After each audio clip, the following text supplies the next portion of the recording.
Welcome সবাইকে। সবাই কেমন আছেন? আশা করছি সবাই খুব ভালো আছেন। চ্যানেলে কিন্তু এবার ব্যাক টু ব্যাক গল্প আসছে, তো আপনাদেরও তো কিছু দায়িত্ব রয়েছে সেখানে। আপনারা প্লিজ গল্পগুলো লাইক করুন, শুনুন ভালো করে, চ্যানেলটিকে সাবস্ক্রাইব করুন, বন্ধুদের সাথে গল্পগুলো শেয়ার করুন, কমেন্ট করে জানান আমরা আর কি ইমপ্রুভমেন্ট আনতে পারি। শুরু হচ্ছে আজকের গল্প।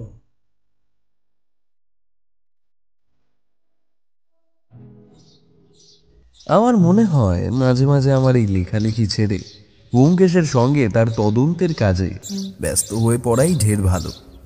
আমার লেখার বেশিরভাগ কাজ এখন ব্যোমকেশের বিভিন্ন পুরাতন কেসের সমাধানের কথাই হয়, আর প্রকাশকেরা এতটাই চাপ দেয় যে ব্যোমকেশের কেস সলভের গল্প ছাড়া তারা আর কোনো গল্পই প্রকাশ করতে বিশেষ ইচ্ছুক নন।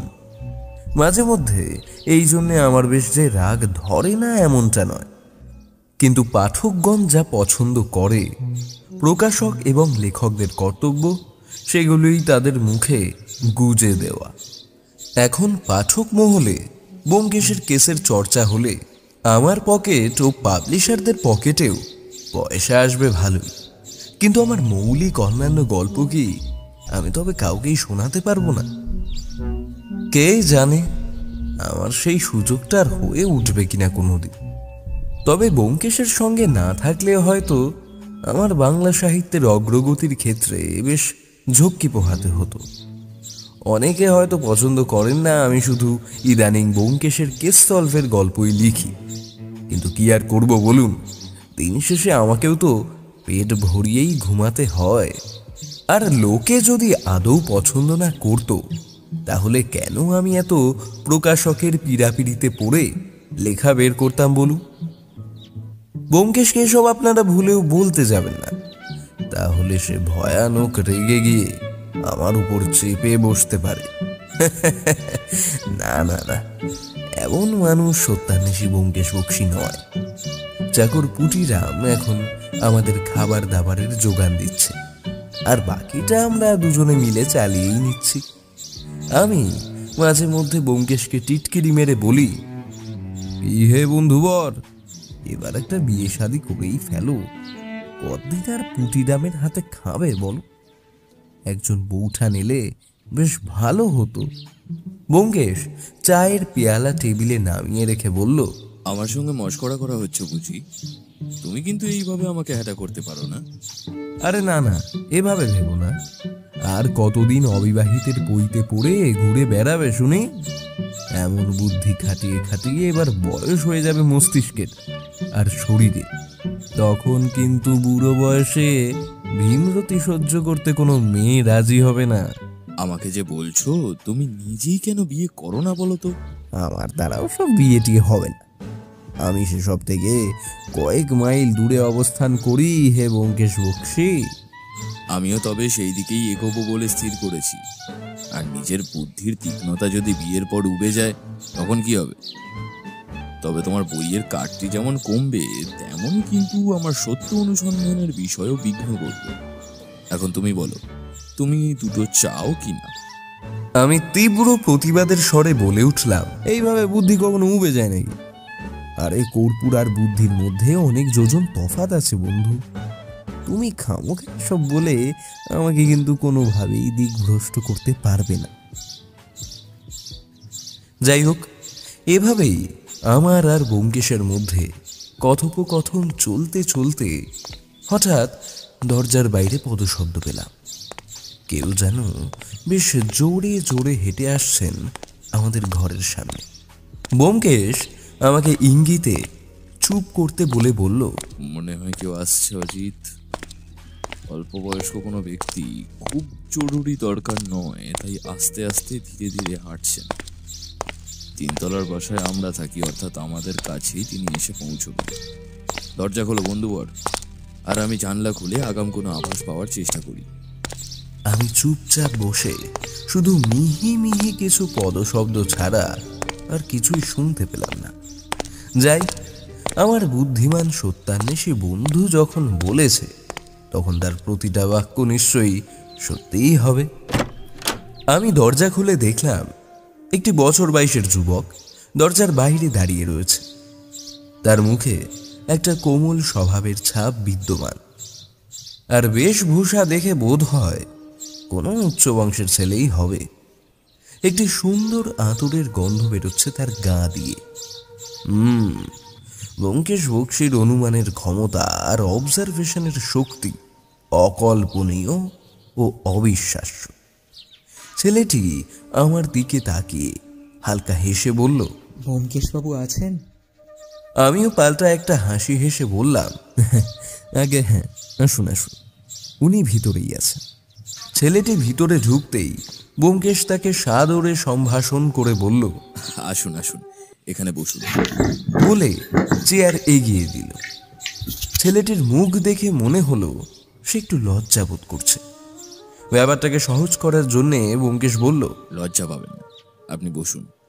চেয়ারে বসে সে আমাদের দিকে তাকিয়ে সহাস্যে বলল, নমস্কার ব্যোমকেশবাবু, আমার নাম সৈকত চৌধুরী। আমার বাবা আপনার কথা জানতে পেরে আমাকে এখানে পাঠিয়েছেন। আমার কথা জানতে পেরে মানে? কি জানতে পেরে একটু খোলসা করে বলুন।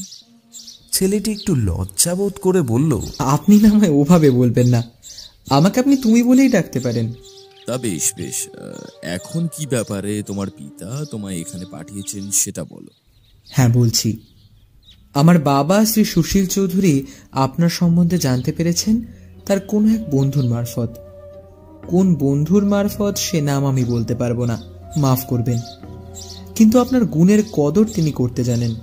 তাই একটা কাজের জন্যে কলকাতায় আমায় আসতে হয়েছিল যখন, উনি একেবারে আমায় আপনার সঙ্গে কথা বলে আপনাকে অতিথি রূপে নিয়ে যেতে ইচ্ছুক। আপনি দয়া করে না করবেন না।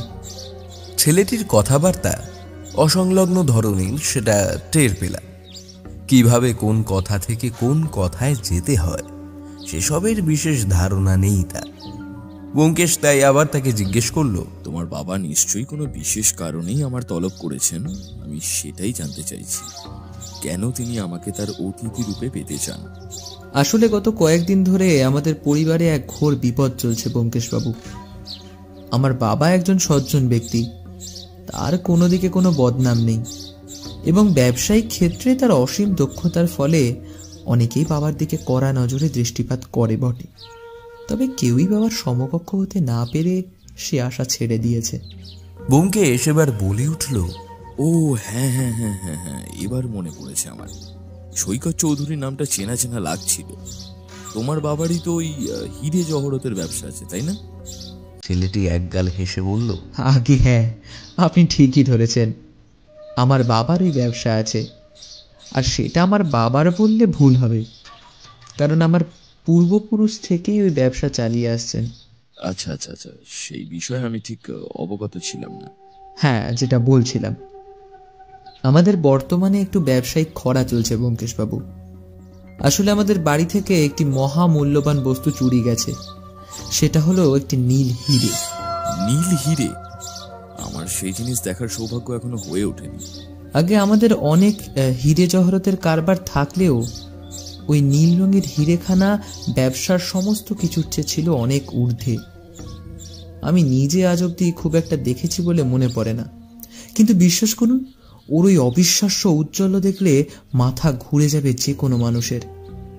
ওই হিরেখানা যেহেতু আমাদের পরিবারের পবিত্র হিরে, তাই ওটাকে নামকরণ করা আছে নীলমণি বলে। নীলমণি? আচ্ছা, বুঝলাম। তো এই নীলমণির বিষয়ে একটু বিস্তারিত বলো দেখি।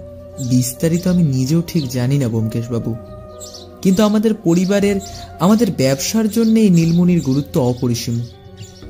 এই হিরেখানা খুইয়ে ফেললে আমাদের পারিবারিক দুরবস্থা নামতে খুব একটা দেরি হবে না, তাই এই হিরে যে কোনো প্রকারে আপনাকে খুঁজে বের করতেই হবে। ব্যোমকেশ হালকা হেসে বলল, দেখো ভাইয়া, তোমায় ভাই বলেই বলছি, তুমি কিছু মনে করো না কেমন? আমি বুঝতে পারছি তোমাদের অবস্থার কথাটা, কিন্তু এখন এই নীল হিরে আদেও ওই বাড়ির মধ্যে আছে নাকি কারোর মাধ্যমে বাইরে চলে গেছে সে সম্পর্কে আমি কিছুই জানি না। সেক্ষেত্রে আমি কিভাবে? তাহলে আপনাকে বলি শুনুন, হিরে চুরির পর থেকে সেই দিন বাড়িতে উপস্থিত কোনো ব্যক্তি বাড়ির বাইরে যায়নি, আর আমার বাবা নিজে প্রত্যেক দিন হীরের দেখাশোনা করেন সকালবেলায়।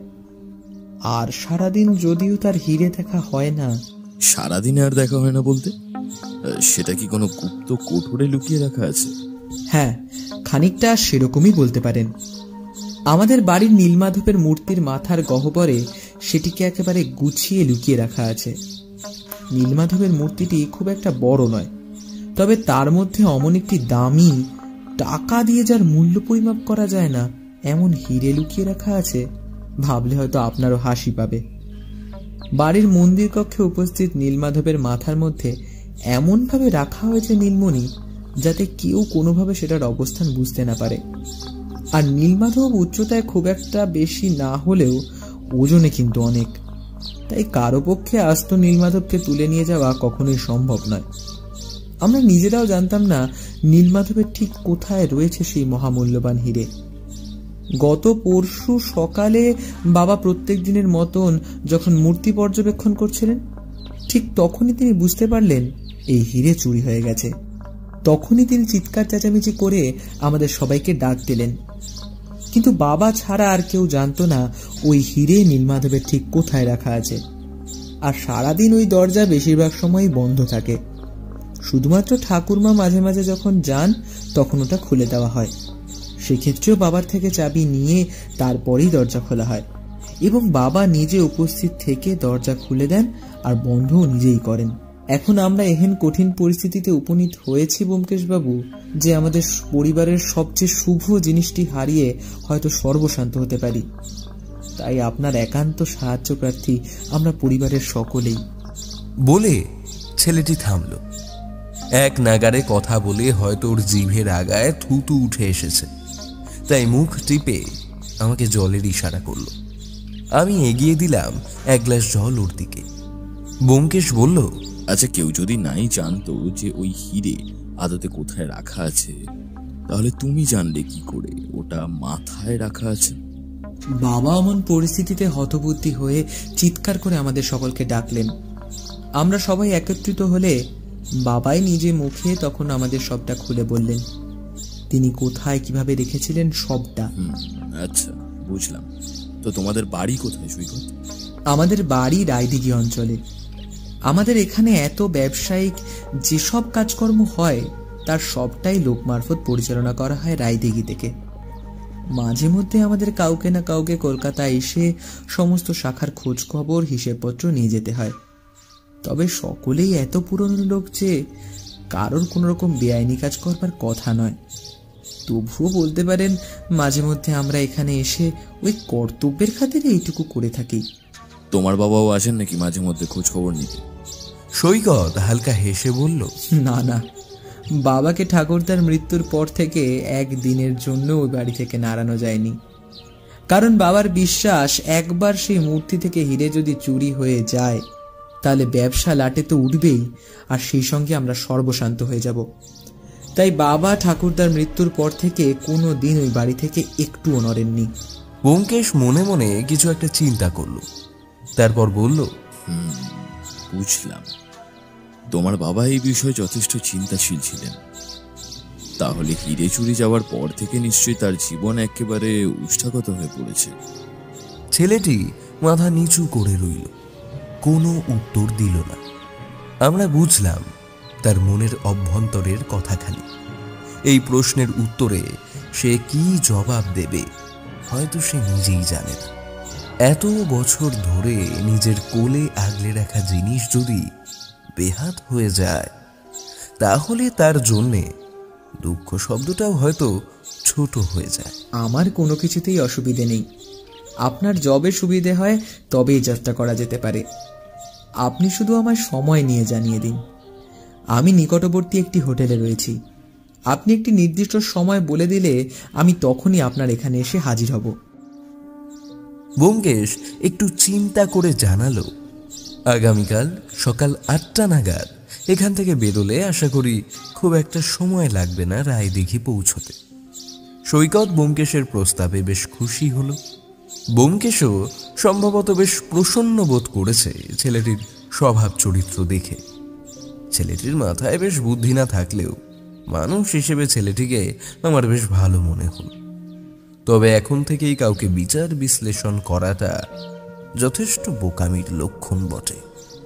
কারণ যাকে যত বেশি সাধু ঠাহর হয় তাকেই সবশেষে চূড়ান্ত শয়তানের আস্তা কুর রূপে চিহ্নিত করা যায়। সৈকত বাড়ি থেকে বেরোলে আমরা জানলা দিয়ে দেখলাম সে একটি সাদা রঙের দামি ক্যাডিলাক গাড়িতে চড়ল, তারপর হুশ করে বেরিয়ে গেল সেটি নিয়ে। বড়লোকদের বড়সড় ব্যাপার আমি ব্যোমকেশের সঙ্গ না পেলে প্রত্যক্ষ করতে পারতাম না মোটেই। ওর কল্যাণে এখন নানান দিগ্গজ ব্যক্তিদের সঙ্গে আমার দৈনন্দিন দেখাশোনা হচ্ছে। আমি ব্যোমকেশকে বললাম, তুমি কি বুঝছো ভায়া? এই ছেলেটির বাড়ি থেকে যে হিরে চুরি হয়েছে সেই কেসের তুমি কোনো হিল্লে করতে পারবে? ব্যোমকেশ একটা সিগারেট ধরালো, তারপর সেটিতে একটা টান দিয়ে বলল, এখানে বসে বসে রায়দিঘি সমস্ত কথা বলে দিতে পারলে আমি তো কোনো তন্ত্রমন্ত্রে দীক্ষিত তান্ত্রিক হতাম বন্ধুবর, কিন্তু ভাগ্যক্রমে সেই ক্ষমতা আমার নেই। তাই সেই ক্ষমতা বলে আমার এই উপায়টিও জানা নেই যে কিভাবে এত দূর থেকে ওই দিকে সমস্ত তথ্য জানা যায়, বুঝলে? আমি হালকা ঢোক গিলে বললাম, এই না মানে আমি সেরকম কিছু বলিনি, তবে ব্যাপারখানা যে খুব একটা ঘরোয়া এমনটাও তো নয়, তোমায় বড্ড বেশি ধকল পোহাতে হবে বই। সৈকত বলল, চুরির দিন যারা যারা বাড়িতে উপস্থিত ছিল এখনো অবধি তারা সকলেই বাড়িতে উপস্থিত রয়েছে। তাহলে বাড়ি থেকে আশা করি বাইরে সেই হিরে যাবে না। আর যদিও বা সেই হিরে বাড়ির বাইরে চলে গিয়ে থাকে, চোর তো নিশ্চয়ই বাড়িতেই রয়েছে। আমার মনে হয় তাকে খুঁজে বের করা আমার পক্ষে খুব একটা কষ্টসাধ্য হবে না। আচ্ছা, ওই হিরের হদিশ তো অন্য কেউ জানতেও পারে? জানতেই পারেন, এবং তিনি চুরিও করতে পারেন কিংবা অন্য কাউকে দিয়ে চুরিও করাতে পারেন। এখন সৈকতের বর্ণনা অনুযায়ী নীলমাধবের নীলমণির ভৌগোলিক অবস্থান নির্ণয় করা নির্ঘাত বোকাম। ছেলেটা সাদাসিধে এবং বড্ড বেশি ইমোশনাল প্রকৃতির। ওর কথাবার্তায় এখনো যথেষ্ট ভাবনা চিন্তার প্রসারের কমতি আছে, তাই ওর কথায় একেবারে বিশেষ প্রাধান্য দেওয়াটা আমার মনে হয় না উচিত হবে। আগে সেখানে নিজেরা ভালো করে পর্যবেক্ষণ করে দেখি, তারপর না হয় এই নিয়ে আলোচনা করা যাবে। কি বলো অজিত? যথাজ্ঞা সত্যান্বেষী। যেমন কথা তেমনি কাজ। আমাদের একেবারে দেওয়া সময়ের আগেই এসে হাজির হলো সৈকত ও তার ক্যাডিলাক গাড়িখানি। এই গাড়িটার সৌন্দর্য দেখে চোখ একেবারে ঝলসে যেতে বাধ্য যে কারো। ব্যোমকেশ আর আমি গিয়ে বসলাম পিছনের সিটে। সৈকত আমাদের বলে দিয়েছিল যাতে ড্রাইভারের সামনে আমরা হিরে চুরির ব্যাপারে কিছু না বলি, কারণ এদের কাউকে অন্দরমহলের হিরে চুরির ব্যাপারে কিছু জানানো যাবে না। একবার তারা জেনে গেলে বড্ড বিপদ হতে পারে। যেমন অনেক বাইরের লোকেরাও জেনে যেতে পারেন যে ওদের অমন মূল্যবান দামি নীল হিরে অর্থাৎ নীলমণি খোয়া গেছে। সেক্ষেত্রে ব্যবসায়িক চাপ বাড়ার আগেই বিভিন্ন দিক থেকে ছুরির ফলার মতন চাপের বাড়িধারা বর্ষিত হতে থাকবে। যেতে যেতে দীর্ঘ পথে ব্যোমকেশ আর আমি একটু গড়িয়ে নিলাম। প্রাকৃতিক সৌন্দর্য উপভোগ করতে করতে যাচ্ছিলাম বটে, তবে কখন চোখ লেগে এসেছে বুঝিনি। মাঝে মধ্যে ঘাড়ে একটা করে হ্যাচকা টান খেয়ে জেগে উঠি, আবার ফের একটু ঘুমিয়ে পড়ি। জানালা দিয়ে ফুরফুর মৃদুমন্দ হালকা বাতাসের সহযোগে বেশ ভালোই আরাম হচ্ছিল। তার মধ্যে সৈকত ছেলেটির এই দামি গাড়িতে বসে যাত্রা করার মধ্যে একটা ভিন্ন ধরনের মজা রয়েছে বটে। ব্যোমকেশ আমাকে ডাক দিল, আরে অজিত, তোমার চশমাটা ঠিক করে নাও, ডান প্রান্ত থেকে খুলে পড়ে গেছে। আমি ব্যোমকেশের কথা শুনে হঠাৎ করে ঘুমের ভেতর থেকে হুঁশ ফিরে পেলাম। বুঝতে পারলাম আমার চশমা একেবারে খুলে এসেছে সত্যি সত্যি। সেটাকে ঠিক করে নিয়ে হেসে উঠে বললাম, এই একটু চোখ লেগে এসেছিল আর কি, তুমিও তো একটু জিরিয়ে নিলে বলো। বলতে বলতেই হঠাৎ করে গাড়িটা জোরে ডান দিকে একটা বড় মাঠের মধ্যে নেমে গেল। ড্রাইভার এত জোরে গাড়িটাকে ঘুরিয়েছে যে আমরা একেবারে ব্যাপারটার অস্বাভাবিকতায় চমকে গেলাম। আমি ব্যোমকেশের বাঁদিকে বসেছিলাম, একেবারে গিয়ে ওর উপরে চড়ে বসলাম। গাড়ির অমন বিস্ফোরক নরম চরণ। মাঠের মধ্যে গাড়িটা দাঁড় করালে ব্যোমকেশ বুঝলো ওর চশমার একটা প্রান্ত খসে গেছে। সৈকত নিজে বেশ ঘা খেয়েছে। সে তার ড্রাইভারের উপর চিৎকার করে বলল, কি হচ্ছে কি বলতো? এভাবে হঠাৎ করে গাড়ি কেউ ঘোরায়? ব্যোমকেশ বাবু, অজিত বাবু, আপনারা ঠিক আছেন তো? আমি হালকা গলায় বললাম, হ্যাঁ আছি, তুমি ঠিক আছো তো? হ্যাঁ, একটু ব্যথা লেগেছে কাঁধের দিকে। এই রতন, তুমি এটা কিভাবে গাড়ি ঘোরালে? হ্যাঁ, বলো দেখি। আমরা দেখলাম রতন ঘাড় একেবারে নিচু করে বসে রয়েছে, তার মুখে একটা টু শব্দ নেই। তারপর ব্যোমকেশ জিজ্ঞেস করলো, কি হয়েছিল কি রতন? অমন জোরদার গাড়ি ঘোরানোর কোনো বিশেষ দরকার ছিল কি? সে বিড়বিড় করে বলল, আসলে সাহেব, বুঝতে পারিনি। একটা গাড়ি চলে এসেছিল সামনে, তাই ওটাকে কাটাতে গিয়ে আমাদের মরেও যেতে হতে পারতো। এইভাবে কে কখনো গাড়ি ঘোরায়? আমরা মরেই যেতে পারতাম। সৈকত জোরদার একটি ধমক দিল ড্রাইভারকে। মাফ করবেন, আমি বুঝতে পারিনি। কি মাফ করবো তোমাকে, বলো? আমাদের সঙ্গে কিন্তু স্বয়ং ব্যোমকেশ বক্সী রয়েছেন এবং অজিত বাবু। এনারা আমাদের আত্মীয়। এনাদের যদি আজ কিছু হয়ে যেত তাহলে তার দায়িত্ব কে নিত? ব্যোমকেশ তাকে থামিয়ে বলল, আহা, তুমি শান্ত হও সৈকত। এতটা বকবার কিছু হয়নি। আমার চশমাটা একটু ঘষে গেছে আর কি। এখন সেটা ঠিক করিয়ে নিলেই হবে। নাও রতন, নাও গাড়ি স্টার্ট দাও। রতন যন্ত্রের মতন ব্যোমকেশের আজ্ঞা পালন করল। গাড়িটা অমন জোরে ঘুরিয়ে নেওয়ার ফলে আমার হৃদয় কম্পন কয়েক গুণ বৃদ্ধি পেয়েছিল। সেটাকে প্রশমিত করে বললাম, বাবা ব্যোমকেশ, সৈকত ছেলেটির উঁচু গলায় কথা বলার স্বভাবও আছে দেখছি। ব্যোমকেশও আমার মতোই মৃদু স্বরে বলল, বড় লোকেদের জন্মগত এই স্বভাব থাকে অজিত। সেটা সুপ্ত অবস্থায় কেউ কেউ রাখে হয়তো, কিন্তু একবার চাকর শ্রেণীর লোকেরা পান থেকে চুন খসালেই তাদেরও সেই রূপের খলস খসে পড়ে যায়। আমি মৃদু হাসলাম। ব্যোমকেশ কথাখানা বলেছে একেবারে জম্পেশ। আমরা চৌধুরীদের বিশাল প্যালেসের সামনে যখন নামলাম তখন বেলা হয়েছে বেশ। এই এত ঘন জঙ্গল এলাকার পরে এমন অত্যাশ্চর্য মহল দেখতে পাবো বলে কল্পনা করি। গাড়ি একেবারে গাড়ি বারান্দায় গিয়ে থামলে আমরা সেখান থেকে নেমে বাড়ির সদর দরজার দিকে অগ্রসর হলাম। দেখলাম এই একটা ক্যাডিল্যাক বাদেও আরো দামি দামি গাড়ি রয়েছে এনাদের সংগ্রহে। ব্যোমকেশ আমায় বলল, অজিত, ড্রাইভার রতনের মুখের দিকে তাকাও একবার। ওর মুখ গলা একেবারে ঘেমে একাকার হয়ে আছে। আমি ব্যোমকেশের কথা মতন তার দিকে দৃষ্টি নিক্ষেপ করলাম। হ্যাঁ, সত্যি তো, তাকে দেখে মনে হচ্ছে যেন এক্ষুনি জামা কাপড় সমেত ঘামের সরোবরে অবগাহন করে এসেছে সে। আমি একটু হেসে বললাম, সেই তো দেখছি। এমন মনোরম আবহাওয়ায় এমন অপার্থিব ঘাম ঘামতে কাউকে আগে দেখেছি বলে তো মনে পড়ছে না। দেখো, হয়তো কোনো অসুখ বিসুখ আছে। হতে পারে। বাড়ির অভ্যন্তরে প্রবেশ করে আমাদের চক্ষু চড়ক গাছ হয়ে গেল একেবারে। ঢুকতেই একটি বড় বসার ঘরের চারিদিকে তাকিয়ে দেখলাম নানা দেশি বিদেশি আঁকা ফ্লাওয়ার ভাস ও সৌন্দর্য সৃষ্টিকারী জিনিস দিয়ে ঘর সাজানো রয়েছে। ডান দিকের দেওয়ালে একটি বড় পেইন্টিং রাখা আছে।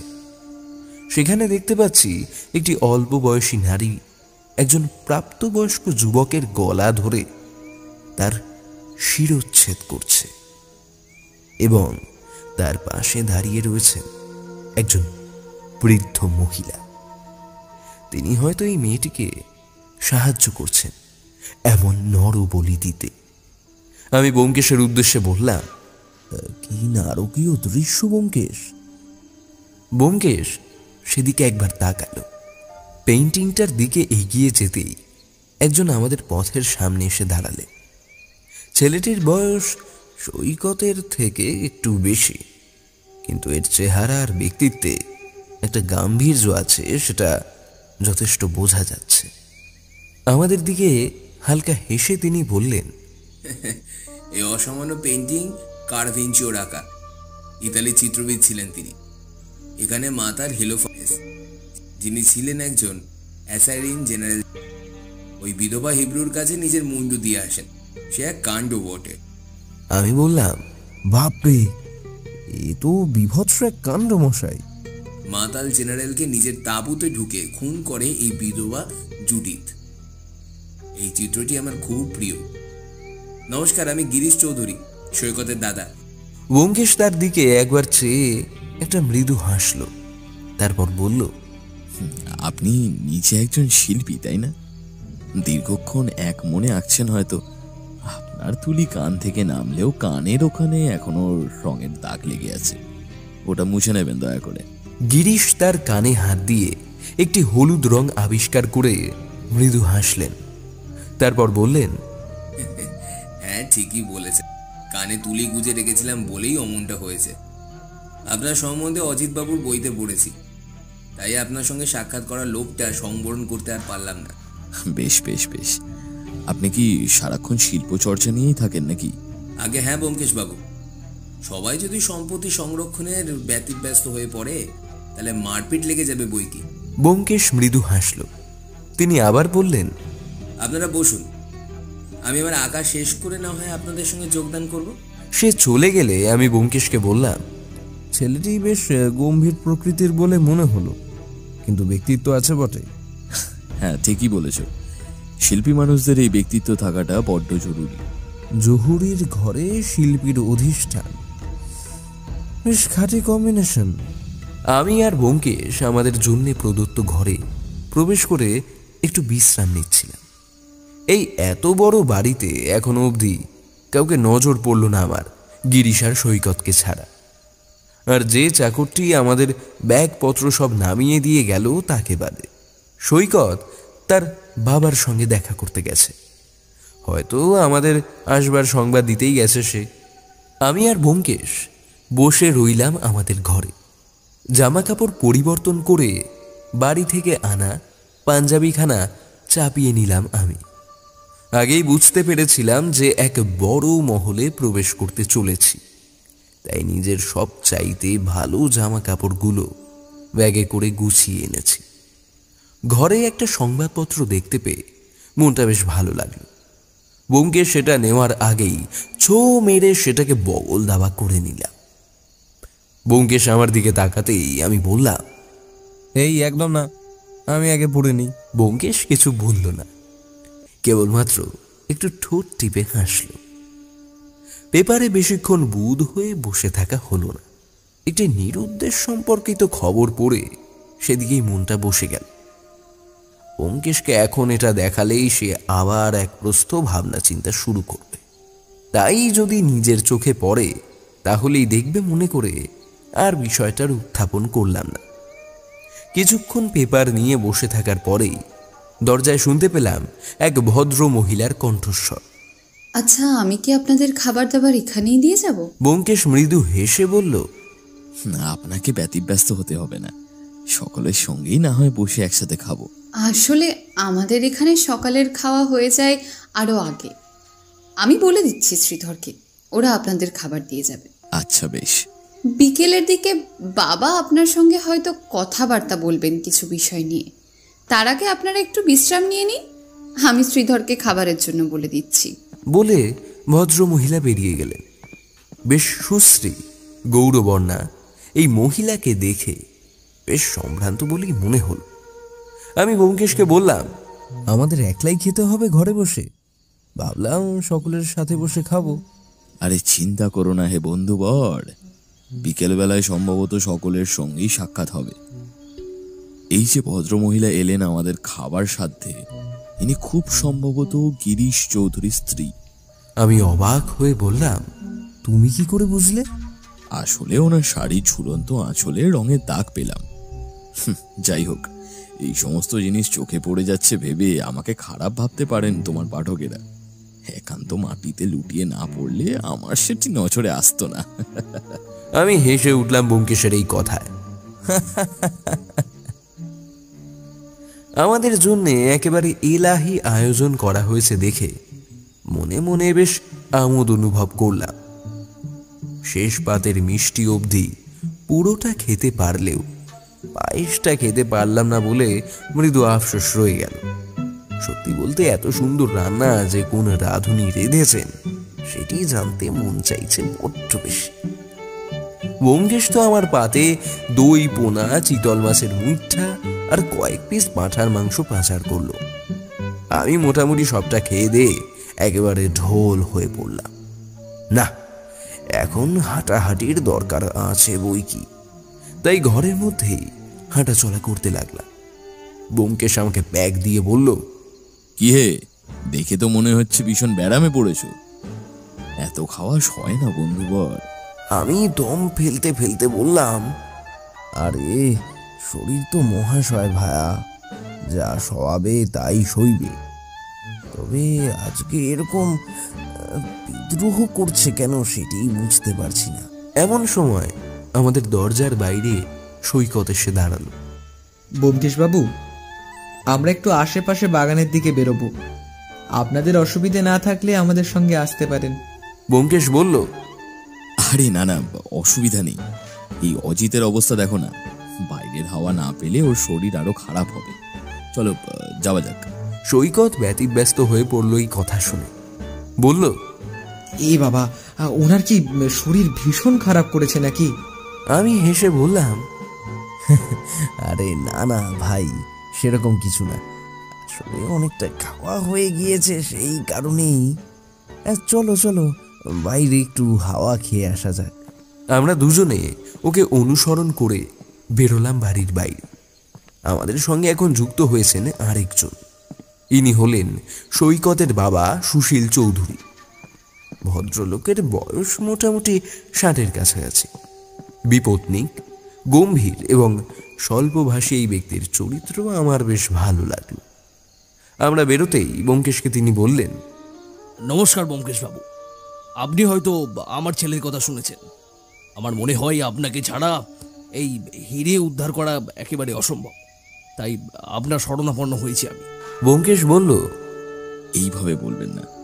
আপনার কোনো কাজে লাগতে পারলে নিজেকে লাভবান মনে করব। কিন্তু আপনি আপনার কোনো বন্ধুর মারফত আমার খবর পেয়েছেন, তাই তো? ঈশানচন্দ্র মজুমদারের থেকে। ওই বলেছিল আমাকে আপনার কথা। ব্যোমকেশ যেন এই কথা শুনে চমকে উঠল। তারপর বলল, উনি তো আমার বহরমপুরে আমার শিক্ষক ছিলেন। ভীষণ শ্রদ্ধেয় একজন মানুষ উনি। আচ্ছা, আমার কথা উনি আপনাকে বলেছেন? আগে হ্যাঁ ব্যোমকেশ বাবু, এছাড়াও খবরের কাগজে তো আপনার কথা অনেক পড়েছি। তোমাকে তুমি করেই সম্বোধন করছি, কিছু মনে করো না বাবা। ব্যোমকেশ হালকা হেসে বলল, আরে না না না, আপনি বয়স জ্যেষ্ঠ একজন মানুষ, আমার শিক্ষকের বন্ধু আপনি। আচ্ছা, আমাকে এই হিরে চুরির ঘটনা সম্পূর্ণ আপনার দৃষ্টিভঙ্গিতে খুলে বলুন। সৈকতের মুখে আমি শুনেছি, কিন্তু আপনার থেকে জানলে খুবই ভালো হবে। ভদ্রলোক বললেন, আসলে এই ঘটনাটা এতটাই গোপনীয় যে তোমাকে বলেই আমি বলছি। এছাড়া বাইরের আর কেউই জানে না এই ব্যাপারে, বুঝলে। আমার বাড়িতে বর্তমানে সদস্যের সংখ্যা খুব একটা বেশি নয়। বড় ছেলে, গিরিশের স্ত্রী, আমার মা আর কয়েকজন চাকর বাকর ছাড়া বিশেষ কেউই থাকে না। আমার ছোট ছেলে ব্যবসায়িক দায়িত্ব কিছু কিছু করে কাঁধে তুলেই নিয়েছে আর কি বলা যায়।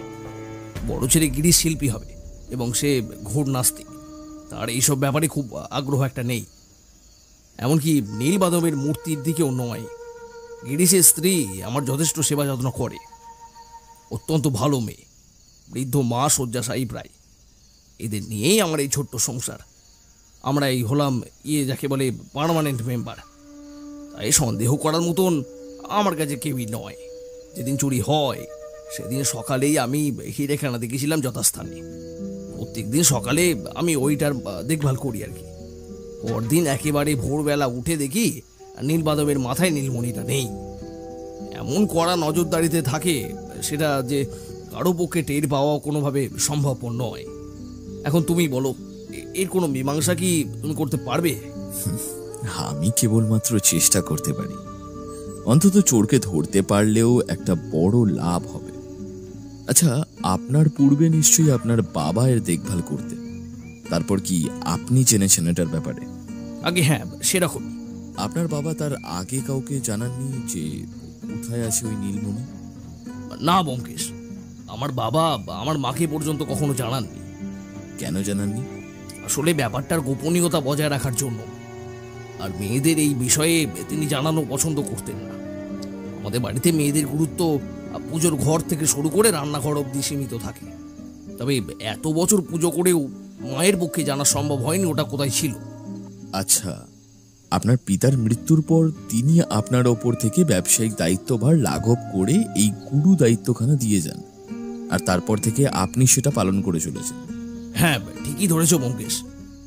এই ব্যাপারটা আমাকে এতটা শোকাহত করেছে যে কিভাবে সেটা ভাষায় প্রকাশ করব তার ব্যাখ্যা আমার কাছে নেই। আমি শুধু এটাই জানি যে বা যারা এই আশ্চর্য হিরে চুরি করেছে তারা আমাদের ব্যবসায় ক্ষতি চায়। ব্যাস, আমি এতটাই তোমাকে বলতে পারি। এখন সবটাই তোমার হাতে, তুমি এর একটা ব্যবস্থা করো ব্যোমকেশ। কিন্তু যেই চুরি করুক সে তো আর বাইরের কেউ নয়, আর আপনার রক্ষীদের মধ্যে কেউ বাইরেও যায়নি এখনো। না না, কেউ যায়নি বাইরে, আর চাবিও আমার কাছে থাকে ব্যোমকেশ। তাহলে মনে করুন, সেদিন কি একবারের জন্যেও আপনার কাছ থেকে চাবি আলাদা হয়েছিল? একবার একটু ভেবে বলুন। না না, মনে পড়ছে না ব্যোমকেশ। মনে যদি থাকতো তবে ঠিক তোমায় জানাতাম, কিন্তু আমার মনে হয় না আমার থেকে চাবি নেওয়ার সাহস কেউ এই বাড়িতে করবে। আপনি কখন ঘুমান, আর সেই সময় কি আপনার চাবি কোমরেই গোজা থাকে? হ্যাঁ, গোজা থাকে, কিন্তু কিন্তু কি? কিন্তু সেই সময় যদি কেউ আমার বিভোর ঘুমের সময় চাবি সরিয়ে থাকে। আপনার চাকর বাকরের মধ্যে কারোর এই কাজ করার সম্ভাবনা আছে? আছে কি না বলতে পারবো না, কিন্তু যদি কেউ করে থাকে তাহলে আমি কি করি বলো তো? আপনার ঘরের সামনে কেউ পাহারা দেন না, তাই তো? না, সেরকম ভাবে কেউ দেয় না, তবে বাইরের কারো পক্ষে নিশ্চয়ই এই বাড়িতে ঢুকে আমার ঘরের একেবারে অভ্যন্তরে প্রবেশ করা সম্ভব নয়। না না, আমি সেই রকম বলছি না। ধরুন আপনার রক্ষীরা জানেন যে অমুক ব্যক্তির আপনার ঘরের প্রবেশাধিকার আছে, তাহলে সেক্ষেত্রে নিশ্চয়ই সন্দেহ করবে নাকি? না, মোটেও না। আমার যতদূর মনে হয় এই কেসটা খুব একটা কঠিন হবে না আমার পক্ষে। তবে জানি না আপনার হিরে উদ্ধার করতে পারবো কিনা, কিন্তু আপনার চোরের সন্ধান হয়তো করে দিতে পারি। ভদ্রলোক যেন চমকে গেলেন। তিনি বললেন, তুমি এত সহজে কিভাবে বলে দিতে পারবে? আর আমার চোরের অস্তিত্বের চেয়েও জানা বেশি দরকার আমার হিরে কোথায় আছে। ওটা ওটা আমাদের অমূল্য রতন, আমাদের ব্যবসার ওটাই সবচেয়ে বড় মূলধন। বলে ভদ্রলোক কেমন যেন কাঁপতে লাগলেন। আমি বুঝলাম উনি ভীষণভাবে উত্তেজিত হয়ে গেছে। আমি আপনার অবস্থা বুঝতে পারছি, কিন্তু আমার পক্ষে যতদূর করা সম্ভব আমি করব। তারপর ফলাফল যা হবার তাই হবে। আচ্ছা, আমার একটা কথার জবাব দিন। আপনার ঘরে ওই যে বৃহদাকৃতি পেন্টিংটা রয়েছে, সেটা কি আপনি টাঙিয়েছেন? ভদ্রলোক সামান্য হেসে বললেন, না না না, ওটা আমার বাবার কীর্তি। উনি নিজেও একজন গুণী শিল্পী ছিলেন। আমার বড় ছেলে গিরিশ ওই ধাঁচ পেয়েছে। ব্যোমকেশ কিছুক্ষণ একটা কথা ভাবল, তারপর বলল, আপনার বাবাও শিল্পী ছিলেন? আচ্ছা, তবে ওই পেন্টিং এর কি কোনো গভীর অর্থ আছে? ভদ্রলোক মাথা নিচু করে গম্ভীর গলায় বললেন, আসলে সত্যি বলতে ওই পেন্টিং এর পিছনে একটি গুরুত্বপূর্ণ বিষয় আছে। আমার বাবা শ্রী সুরজিৎ চৌধুরী এতই শিল্প আর ব্যবসা পাগল ছিলেন যে কিছু বছরের মধ্যেই বাবার নানা রকমের মানসিক সমস্যা দেখা দেয়। তার মধ্যে একটা বড় রকমের সমস্যা ছিল বাবার ভুলে যাওয়ার সমস্যা। বাবা এতটাই ভুলে যেতেন সবকিছু যে বাবার পক্ষে ওই হিরে সংরক্ষণের ভার বড্ড কঠিন হয়ে পড়েছিল। আসলে বাবা নিজেই ওই মূর্তি গড়েছিলেন এবং তারপর তার মধ্যে ওই হিরে রাখার ব্যবস্থা করেন। বাবার আগে না এই ব্যবসা ছিল, না ছিল এই মূর্তি। তাই বাবা ঠিক করলেন এই ছবি বাবা টাঙিয়ে রাখবেন। যখনই তিনি ভুলে যাবেন যে হিরে কোথায় রেখেছেন, এই ছবি দেখলেই তার মনে পড়ে যাবে। এবং অদ্ভুত কথা যে আমরা ছোটবেলায় ব্যাপারটা না বুঝতে পারলেও দেখতাম বাবা যখনই ভুলে যেতেন মূর্তির কথাটা, তখনই বাবা একবার বসার ঘরের ওই ছবি দেখলে মুখে একটা চওড়া হাসি হাসতেন। আসলে ওর মাধ্যমে যে বাবার মনে পড়ে যেত হীরের অবস্থানের কথা, সেটা আমরা বুঝতে পারিনি। পরে যখন বাবা নিজে আমায় জানিয়েছিলেন, তখন আমি বুঝেছিলাম ওই ছবির গুরুত্বটা কি। ব্যাস, এটাই হলো ওই পেন্টিংয়ের পিছনে থাকা একটা বড় কারণ। ব্যোমকেশ অবাক হয়ে তাকিয়ে রইল কিছুক্ষণ ওনার দিকে, তারপর বিস্ময় মাখা গলায় বলল, হিরে এততে নীলমাধবের কোথায় রাখা ছিল? ভদ্রলোক হেসে বললেন, নীলমাধবের মাথার একটা অংশ বিভক্ত করে তার মধ্যে রাখা ছিল হিরে। আসলে ওই ছবিতে যেহেতু মাথা বিভক্ত করে দেওয়ার একটা দৃশ্য আছে, তাই আর কি। বুঝেছি, এবার বুঝেছি। আমাকে একবার দেখাতে পারবেন মূর্তিখানা? আমার দেখার বড্ড ইচ্ছে করছে কিভাবে সবটা রাখা হতো। হ্যাঁ, নিশ্চয়ই। বলে উনি রওনা দিলেন বাড়ির অভিমুখে। আমরা দুজনে উনার পিছন পিছন গিয়ে পৌঁছালাম সেই দিকে। বাড়ির ভিতর নিচের তলায় ডান দিকের একটি মস্ত বড় গলির মধ্য দিয়ে প্রবেশ করে যেতে হয় সেই ঠাকুর ঘরের দিকে। দেখলাম সেই ঠাকুর ঘরের বাইরে বসে রয়েছে অসংখ্য রক্ষী, যারা রক্ষা করে চলছিল এই মহামূল্যবান রত্নকে। ব্যোমকেশ সেখানে যেতে যেতে বলল, সুশীলবাবু, আপনি যে প্রত্যেক দিন নীলমাধবের মূর্তির মধ্যে হীরের রক্ষণাবেক্ষণ করতেন, অর্থাৎ আমি বলতে চাইছি যে হীরে যে ওখানে লুকিয়ে রাখা আছে, সেটা কি বাড়ির সকলে আগে থেকেই জানতো? ভদ্রলোক হাঁটতে হাঁটতে বললেন, জানতো বলতে এক্স্যাক্টলি কোথায় আছে সেটা জানতো না। একদিন ওই মুখ ফসকে বেরিয়ে গিয়েছিল কথাটা। তারপর থেকে সেই কারণে আমি নিরাপত্তা বাড়িয়ে দিয়েছিলাম ঠাকুর ঘরের। এই যে এত নিরাপত্তা, সেটা আগে মৃদু ছিল বটে, তবে তার ঘন ঘটা এতটা ছিল না। আমি নিজে দায়িত্ব নিয়ে যখন ফাঁস করে দিয়েছি সবটা, তাহলে সেটা রক্ষার ভার তো আমারই নাকি। তবুও বলো ব্যোমকেশ, সেটা আমি সামনে রাখতে পারলাম কি? ভদ্রলোকের কথায় দুঃখের আভাস স্পষ্ট। অমন মহামূল্যবান রত্ন হারিয়ে কার মনই বা খুব একটা ভালো থাকে বলুন? একটি বিরাট আকারের দরজার সম্মুখে গিয়ে আমরা উপস্থিত হলাম। ভদ্রলোক তার চাবির গোছা থেকে একটি চাবি বের করে ঢুকিয়ে দিলেন একটি প্রকাণ্ড তালার ভিতর। দরজাটা খুললে আমরা দেখতে পেলাম একটি প্রকাণ্ড নীল বর্ণের কৃষ্ণ মূর্তি। কিন্তু এখানে কৃষ্ণ একাই, রাধা নেই। বুঝলাম এই নীল বর্ণের কৃষ্ণ মূর্তিকে এরা নীলমাধব বলে ডাকে।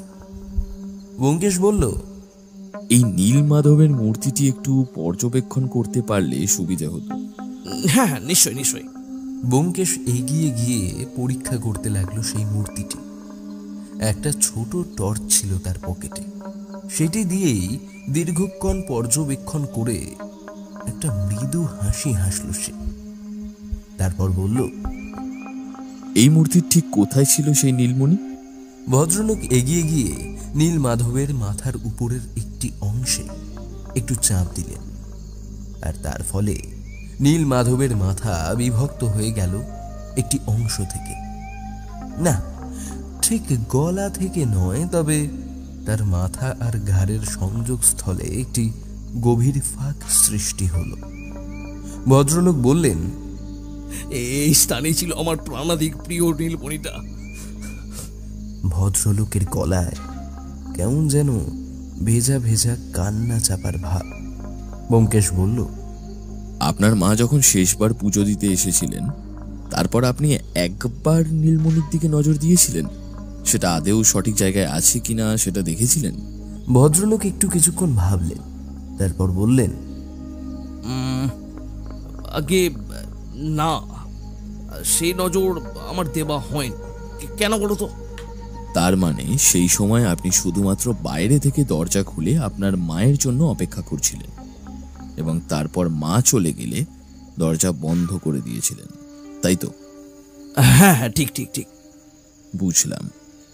আচ্ছা, আপনারা মহিলাদের সংসারে বড্ড অপ্রয়োজনীয় বলে মনে করেন, তাই না? আজ দেখুন, একজন মহিলা যিনি আপনার মা, তিনি আপনাকে টেক্কা দিয়ে চলে গেলেন। ভদ্রলোক অবাক হয়ে রইলেন কিছুক্ষণ ধরে, তারপর বললেন, আমার মা? এটা তুমি কি বলছো ব্যোমকেশ? আগে হ্যাঁ, ঠিকই বলছি। আমি প্রথমে ভুল ভেবেছিলাম বোধহয় কেউ আপনার ঘুমের সুযোগ নিয়ে আপনার ঘরে প্রবেশ করে এই কাণ্ডটি ঘটিয়েছে, কিন্তু এখন টের পাচ্ছি এটা আপনার ঘরে আপনার ঘুমের সুযোগ নিয়ে কেউ ঘটায়নি। কিন্তু ব্যোমকেশ, মা চুরি কেনই বা করতে যাবে যখন তিনি জানেন এর উপরে জড়িয়ে আছে আমাদের পরিবারের সবকিছু? আর তিনি বৃদ্ধা মানুষ, এখন শয্যাশায়ী অবস্থায় পড়ে আছে। তিনি হঠাৎ... সেই কারণ অনুসন্ধান করা আমার দায়িত্ব নয়। আমি চুরি কে করেছেন সেইটুকু বলতে পারি। চুরির দ্রব্য যতদূর সম্ভব আপনার বাড়িতেও নেই, কারণ বয়স্ক মহিলা যখন চুরি করেছেন তিনি নিজের জন্য চুরি করেননি, কারোর কথায় বা প্ররোচনায় এটি করা হয়েছে। এবং তিনি সংসারী মহিলা, তাই নিজের সংসারের ক্ষতি তিনি কখনোই চাইবেন না। সুশীলবাবু চিন্তিত হয়ে বললেন, ব্যোমকেশ, তুমি কিভাবে বুঝলে এখান থেকে মা চুরি করেছেন? ব্যোমকেশ মৃদু হাসল, তারপর বলল, আপনার মা একা নন, এর পেছনে আরেকজন আছেন, সেটার আমি স্পষ্ট প্রমাণ পাচ্ছি। মূর্তির একেবারে নিচের দিকে একটি রঙের ছাপ রয়েছে, স্পষ্ট নয় কিন্তু রয়েছে। সেটি হয়তো আপনাদের চোখে পড়েনি। ওটা আমারও চোখে পড়তো না যদি না এই টর্চ দিয়ে গভীরভাবে দেখতাম। আমি উত্তেজিত হয়ে বললাম, গিরিশবাবু? হ্যাঁ, তুমি ঠিকই ধরেছ অজিত, তবে গিরিশবাবু এখানে স্বয়ং আসেননি। সম্ভবত আমাকে বিপথে চালনা করার জন্যই এটা করা হয়েছে। রঙের ছাপ যদি অনিচ্ছাকৃত লাগতো তাহলে সেটা দেখে স্পষ্ট বোঝা যেত, কিন্তু এখানে স্পষ্ট বোঝা যাচ্ছে যে কেউ এটা ইচ্ছে করে হালকা ছাপ লাগিয়ে রেখেছে। গিরিশ চৌধুরী ভালোভাবেই জানতেন যে আমাকে এখানে ডাকা হবে, এবং সেই আন্দাজ করেই তিনি এইটা করে রেখেছেন আমাকে ভুল পথে চালনা করার জন্য। উনি কখনোই মন্দিরে প্রবেশ করেন না, একজন নাস্তিক ব্যক্তি উনি। একজন শিল্পী যার সম্পত্তির ওপর কোনরূপ আশা আকাঙ্ক্ষা নেই, তার পক্ষে চুরি করারও কোনো কারণ নেই। আসলে তিনি আপনার মায়ের মাধ্যমে চুরি করিয়েছেন সুশীলবাবু। ওই পেন্টিং দেখেই হয়তো তিনি বুঝতে পেরেছিলেন কিভাবে কোথায় লুকিয়ে রাখা সেই নীলমণি। সেইভাবে আন্দাজ করেই তিনি একটা উদ্যোগ নিয়েছিলেন। হয়তো আপনার মা এখানে আসার আগে গিরিশবাবুর ঘর থেকে ভালোভাবে বুঝে আসেন কিভাবে বের করতে হবে এই হিরে। যদি গিরিশ নিজে এসে হিরে চুরি করে তাহলে সন্দেহের অবকাশ থাকবে না, আর সেটা করার কোনো সুযোগও তার কাছে ছিল না। তাই নিজের ঠাকুমার মাধ্যমে তিনি এই হিরে উদ্ধার করেছেন। আসার আগে আঙুলে আকাশে রং মাখিয়ে দিয়েছিলেন যাতে তদন্ত করতে আমার অসুবিধে হয়। দেখুন, এই সবকটাই আমার অনুমানজনিত তথ্য। এগুলোর কিছু হয়তো ভুলও হতে পারে, তবে আমি নিশ্চিত গিরিশ আর আপনার মা মিলে সবটা করেছেন। কিন্তু কেন করেছেন সে সম্পর্কে আমি অবহিত নই। এমন সময় শুনতে পেলাম বাইরে কারো আগমন হওয়ার শব্দ। বাইরে চেয়ে দেখলাম গিরিশ চৌধুরী এসে দাঁড়িয়েছেন। তিনি হালকা হেসে বললেন, ব্যোমকেশ বাবু, আপনি ঠিকই ধরেছেন, কিন্তু আপনি জানেন কি, ওই হিরে আসলে আমাদের বাড়ির কোনো সম্পত্তি নয়। ওটা আবার ঠাকুরদা চুরি করেছিলেন তার বন্ধু অমূল সেনের থেকে। তাই আমি সে ভুলের প্রায়শ্চিত্ত করার জন্য এই কাজটা করেছি। বাটপাড়িকে হয়তো চুরি বলে না, তাই না ব্যোমকেশ বাবু? দেখলাম সুশীল চৌধুরী হাঁ করে তাকিয়ে রয়েছেন গিরিশের দিকে। তিনি বললেন, তুই কেন এরকমটা করলি? ওই হিরেটা এখন কোথায়? সেটা এখন কলকাতা শহরে অমূল সেনের নাতি আমার বন্ধু অশোকের হাতে পৌঁছে গেছে। এই যে সৈকত, তো ড্রাইভার ছেলেটা একটা ভালো বিশ্বাসযোগ্য ছেলে বটে। ঠিক কায়দা করে ঠিক জায়গায় জিনিসটা পাঠিয়ে দিয়েছে। সৈকতের মুখের দিকে চেয়ে দেখলাম তার মুখের বর্ণ লাল হয়ে গেছে, এবং একই সঙ্গে বিস্ময়ের তীব্র আবির্ভাবে মুখে এক যৌগিক অভিব্যক্তি ধরা পড়েছে। সৈকত বলল, আমার ড্রাইভার রতন? আগে হ্যাঁ, রতন।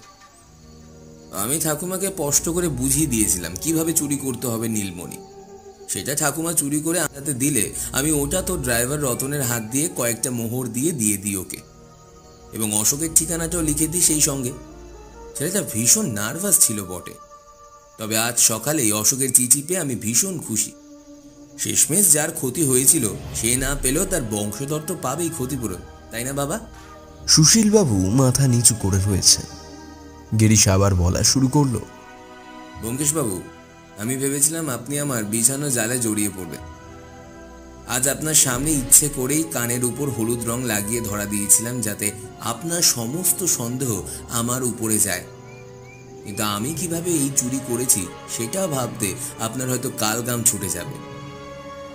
আপনি নেহাতি একজন বিচক্ষণ ব্যক্তি, তাই আপনি নিজেই বিচার করুন। যে জিনিস অন্যের থেকে চুরি করা, সেই জিনিসের বড়াই করেই এত বছর চলেছে আমার এই পরিবার। আমার তাই কর্তব্য এই অপরাধে শেষ করা। অশোক আমার বন্ধু, তার থেকে সবটা জানতে পেরে আমি সিদ্ধান্ত নিই একদিন না একদিন আমি ওকে তোর প্রাপ্য জিনিস ফিরিয়ে দেব। যাই হোক, আশা করি আপনি সবটা বুঝতে পেরেছেন। গিরিশ চৌধুরী থামল। ব্যোমকেশ মৃদু একটা হাসি হেসে বলল, এখন বুঝেছি রতন ছেলেটি এতটা ঘেমে ছিল কেন। এখন নিশ্চয়ই তাকে আর পাওয়া যাবে না আশেপাশে। সে নিশ্চয়ই এখন গা ঢাকা দিয়েছে। হ্যাঁ, সেরমই ব্যবস্থা হয়েছে। কিষানগঞ্জে ওর এক আত্মীয় আছে, তার কাছেই চলে যাবে ছেলেটা। বেশ বেশ বেশ। তবে সুশীলবাবু, আমার মনে হয় আপনি ওই হীরের শোক ভুলে আবার কাজে মন দিন। ওই নীলমণি কেবলই একটা প্রতীক মাত্র। আসলে ওর পেছনে লুকিয়ে ছিল একটা অদৃশ্য শক্তি, যা আপনাকে অফুরন্ত কাজ করবার শক্তির যোগান দিত। যাই হোক, আমার কাজ এখানেই শেষ। আমি আর অজিত তাহলে আগামীকাল বিদায় নেব। আচ্ছা, একবার আপনার বর্তমানের সেই শেষ না করা আঁকাটা দেখতে চাই গিরিশবাবু। কাজ এখনো চলছে নাকি? গিরিশ হেসে বললেন, আজ্ঞে হ্যাঁ, তবে আপনি দেখতেই পারেন। নীল মাধবের মূর্তির ছবি তৈরি করেছি, আশা করি আপনার ভালো লাগবে। আমরা এগিয়ে গেলাম গিরিশবাবুর পিছন পিছন।